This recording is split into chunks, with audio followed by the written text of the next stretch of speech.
Et si les habitudes qui peuvent réellement influencer votre risque de cancer n'étaient ni compliquées, ni coûteuses, ni réservées aux personnes qui vivent parfaitement? Et si certaines des décisions les plus importantes se jouaient dans votre cuisine, dans votre sommeil, dans vos routines les plus ordinaires, et si le plus grand danger n'était pas ce que vous faites une fois, mais ce que vous répétez chaque jour sans y prêter attention? C'est précisément ce qui rend ce sujet si important. Le cancer se développe rarement du jour au lendemain. Dans de nombreux cas, il s'installe lentement, silencieusement, au fil des années. Il ne prévient pas. Il n'envoie pas toujours de signaux clairs au début. Et quand beaucoup de personnes découvrent qu'un problème existe, elles se demandent souvent la même chose. Qu'est-ce que j'aurais pu faire plus tôt? La bonne nouvelle, c'est que la recherche moderne en cancérologie envoie aussi un message d'espoir. Non, il n'existe pas de méthode garantie. Non, aucun aliment, aucune boisson, aucune habitude ne peut promettre à elle seule d'empêcher un cancer. Mais les données scientifiques suggèrent clairement qu'un certain nombre de facteurs du quotidien sont associés à un risque plus faible ou plus élevé. Et après 50 ans, cela devient particulièrement important. Pourquoi? Parce qu'avec l'âge, le corps change. Le système immunitaire peut devenir moins réactif. L'inflammation chronique, cette inflammation discrète mais persistante qui fatigue l'organisme, a tendance à augmenter. La capacité du corps à réparer certains dommages cellulaires n'est plus exactement la même qu'à 25 ou 30 ans.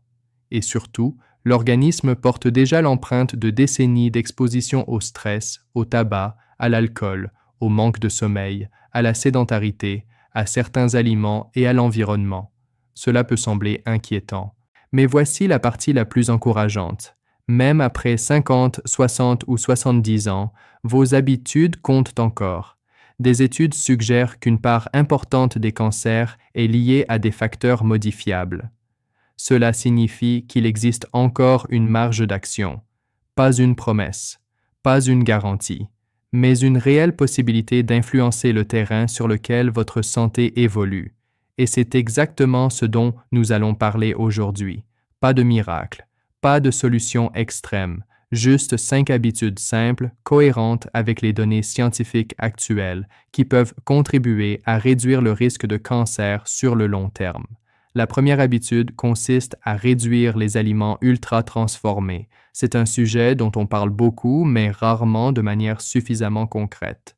Les aliments ultra-transformés, ce sont les produits emballés conçus pour être pratiques, très appétissants, peu coûteux ou rapides à consommer, biscuits industriels, céréales très sucrées, snacks salés, charcuterie, plats préparés, boissons sucrées, fast-food, desserts industriels, certaines soupes instantanées, certaines sauces toutes prêtes. Le problème n'est pas seulement qu'ils contiennent trop de sucre, trop de sel ou trop de graisse de mauvaise qualité.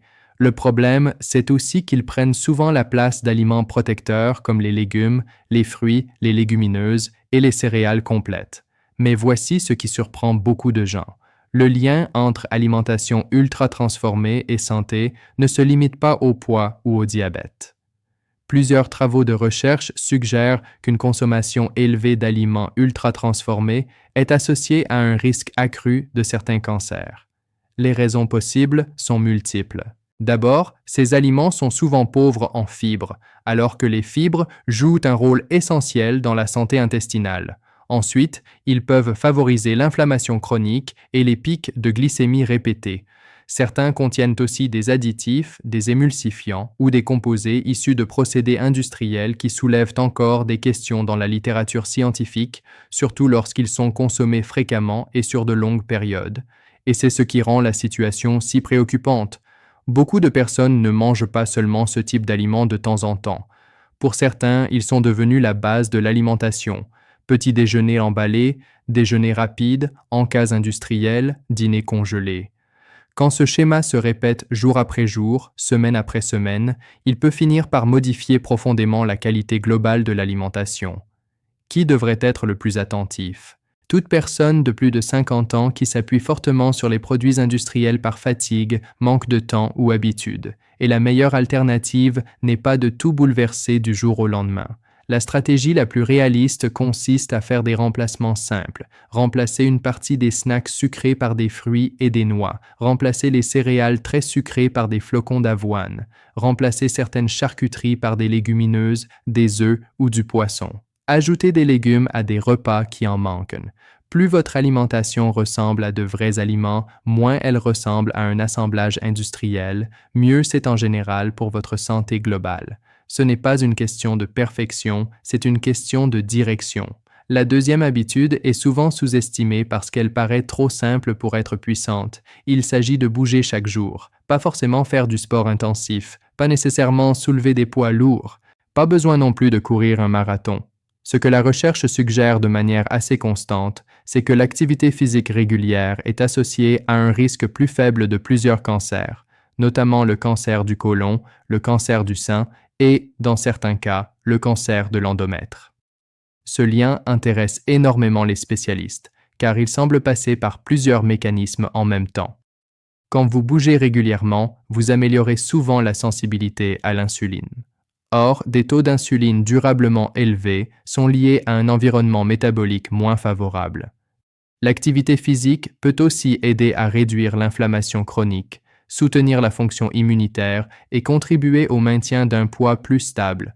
Cela compte, car l'excès de graisse corporelle, surtout au niveau abdominal, est associé à un risque plus élevé de plusieurs cancers. Les tissus adipeux ne sont pas inertes. Ils influencent les hormones, l'inflammation et différents signaux biologiques qui peuvent affecter l'organisme sur le long terme. Mais voici la partie que beaucoup de gens ne réalisent pas. Le problème n'est pas seulement l'absence de sport. Le problème, c'est aussi le temps passé assis. On peut aller marcher 30 minutes le matin et rester ensuite assis pendant 10 heures. Pour le corps, ce n'est pas anodin. Rester longtemps immobile, jour après jour, n'est pas idéal. Et après 50 ans, quand la masse musculaire diminue plus facilement et que le métabolisme change, cela devient encore plus important. Qui doit être particulièrement vigilant? Les personnes qui travaillent assises, les retraités qui passent de longues heures devant la télévision, ou ceux qui bougent peu par fatigue ou douleurs articulaires. La bonne nouvelle, c'est qu'il n'est pas nécessaire d'être athlétique pour en tirer des bénéfices. Marcher plus, jardiner, faire un peu de vélo doux, nager, monter quelques escaliers, faire de petits étirements plusieurs fois par jour, tout cela compte. Une promenade de 10 à 15 minutes après les repas peut déjà être une excellente habitude. Se lever toutes les 45 minutes si l'on reste assis longtemps est aussi une stratégie simple. Ce qui protège, ce n'est pas l'exploit, c'est la régularité.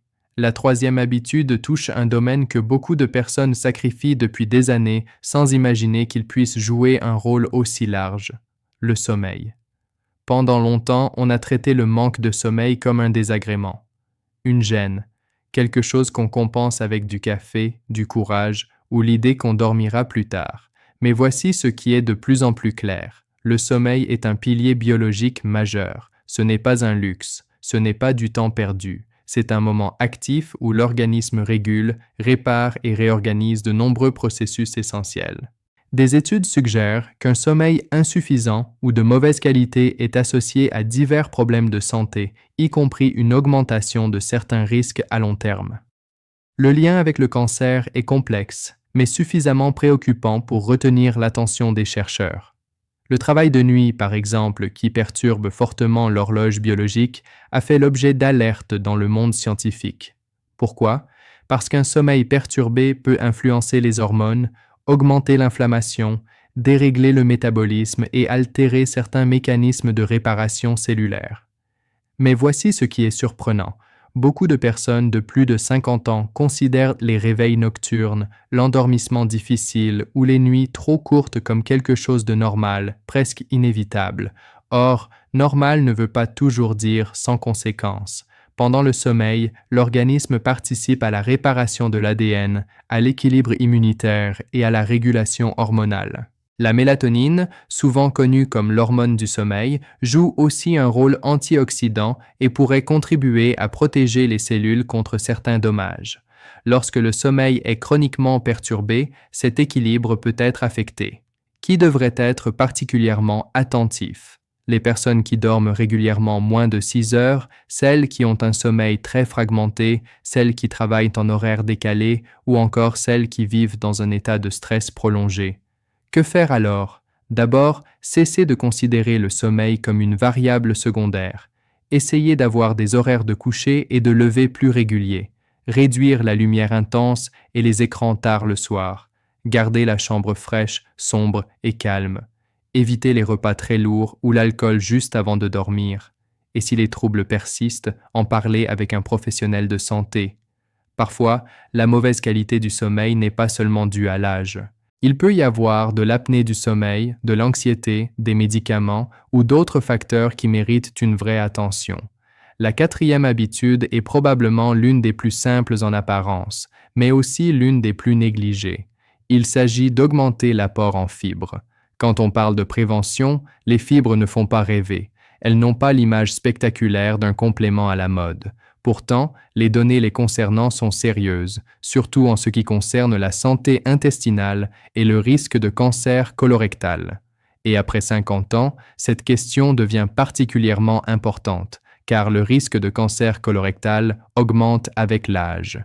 Les fibres se trouvent dans les légumes, les fruits, les légumineuses, les graines, les noix, l'avoine, l'orge, le pain complet, le riz complet et d'autres céréales peu raffinées. Elles ne nourrissent pas seulement le transit, elles nourrissent aussi le microbiote intestinal, c'est-à-dire l'ensemble des bactéries bénéfiques qui vivent dans l'intestin. Or, la qualité du microbiote est liée à de nombreux aspects de la santé, y compris l'inflammation, l'immunité et l'intégrité de la paroi intestinale. Quand l'alimentation est pauvre en fibres et riche en produits raffinés, cet équilibre peut se dégrader. Mais voici la partie que beaucoup ignorent. Les fibres peuvent aussi aider à réduire le temps de contact entre certaines substances potentiellement nocives et la paroi du côlon. Elles favorisent un transit plus régulier, soutiennent la production de certains composés bénéfiques par les bactéries intestinales et participent à une meilleure régulation de la glycémie. Des analyses de grande ampleur ont suggéré qu'un apport élevé en fibres est associé à un risque plus faible de cancer colorectal. Et c'est précisément ce qui rend cette habitude si puissante. Elle est discrète, peu coûteuse et accessible. Pourtant, dans de nombreux pays, la majorité des adultes n'atteignent même pas les apports recommandés. Beaucoup consomment trop peu de légumes, trop peu de légumineuses et trop peu de céréales complètes. Qui est le plus concerné? Les personnes dont l'alimentation repose surtout sur le pain blanc, les produits sucrés, les viandes transformées, les portions réduites de légumes et les repas rapides. La meilleure stratégie n'est pas de tout changer brusquement en ajoutant d'un coup une énorme quantité de fibres. Cela peut provoquer ballonnement et inconfort. Il vaut mieux avancer progressivement. Ajoutez un fruit entier chaque jour. Remplacez une partie du pain blanc par du pain complet. Introduire les lentilles ou les pois chiches 1 ou 2 fois par semaine. Ajouter des légumes à chaque déjeuner et chaque dîner. Et surtout, boire suffisamment d'eau, car les fibres travaillent mieux dans un organisme bien hydraté. Commencez petit, mais commencez réellement. La 5e habitude est sans doute l'une des plus difficiles à entendre parce qu'elle touche une pratique socialement banalisée. Il s'agit de réduire l'alcool. Pendant des années, beaucoup de gens ont entendu qu'un verre de vin de temps en temps était presque bon pour la santé. Le sujet est plus complexe que cela, et quand il s'agit du risque de cancer, le message des grandes institutions de recherche est devenu beaucoup plus clair. L'alcool est associé à plusieurs types de cancers. Cela inclut notamment les cancers de la bouche, de la gorge, de l'œsophage, du foie, du côlon et du sein. Ce qui surprend souvent, c'est que le risque ne concerne pas uniquement les très gros buveurs. La recherche suggère que même une consommation dite modérée peut être associée à une augmentation du risque dans certains cas, notamment pour le cancer du sein. Pourquoi? Parce que l'alcool et ses sous-produits peuvent endommager l'ADN, favoriser le stress oxydatif, perturber certains mécanismes de réparation et influencer les hormones. Il peut aussi faciliter l'inflammation et aggraver d'autres facteurs de risque lorsqu'il s'ajoute à un mauvais sommeil, une mauvaise alimentation ou une faible activité physique. Et c'est là que beaucoup de personnes se trompent. Elles imaginent que tant qu'elles ne boivent pas beaucoup, le sujet ne les concerne pas. Mais voici la réalité plus nuancée. En matière de risque de cancer, moins il y a d'alcool, mieux c'est généralement. Cela ne signifie pas qu'il faut culpabiliser ou entrer dans l'extrême. Cela signifie simplement qu'il est utile de voir l'alcool pour ce qu'il est réellement, et non pour l'image rassurante qu'on lui a parfois donnée, qui devrait être particulièrement prudent. Les personnes qui boivent tous les jours, celles qui associent systématiquement détente et alcool, celles qui ont des antécédents familiaux de cancer liés à l'alcool, et les femmes après 50 ans, car le lien avec le cancer du sein mérite une vraie attention. La meilleure alternative ne consiste pas forcément à passer de tout à rien du jour au lendemain. Commencez par introduire plusieurs jours sans alcool dans la semaine. Remplacez certaines boissons par de l'eau pétillante, des infusions ou des alternatives sans alcool. Observez vos habitudes avec honnêteté. Le simple fait de réduire peut déjà être une étape utile, mais voici ce qu'il faut comprendre au-delà de ces 5 habitudes. Elles ne fonctionnent pas isolément, elles se renforcent entre elles. Une alimentation plus riche en aliments entiers facilite souvent un meilleur sommeil. Mieux dormir aide à mieux gérer le stress et à faire de meilleurs choix alimentaires. Bouger plus régulièrement améliore parfois le sommeil et aide à réduire la consommation excessive d'alcool ou de grignotage. Manger plus de fibres soutient le métabolisme et la santé intestinale, ce qui peut aussi influencer l'énergie et l'humeur. Autrement dit, il ne s'agit pas seulement de cocher 5 cases. Il s'agit de créer, progressivement, un terrain plus favorable à la santé. Et c'est peut-être le message le plus important de cette vidéo. Réduire son risque de cancer ne repose pas forcément sur une mesure spectaculaire. Souvent, cela commence par des décisions modestes, mais répétées. Le corps répond à ce qu'on lui donne régulièrement, pas à l'exception. À la routine, à la répétition, à la direction générale de votre mode de vie. Si vous avez plus de 50 ans, il n'est pas trop tard. Il n'est pas trop tard pour cuisiner un peu plus simplement. Il n'est pas trop tard pour marcher davantage. Il n'est pas trop tard pour mieux dormir, manger plus de fibres ou revoir la place de l'alcool dans votre quotidien. Beaucoup de personnes pensent que le mal est déjà fait, que les habitudes prises depuis des décennies ne peuvent plus être corrigées.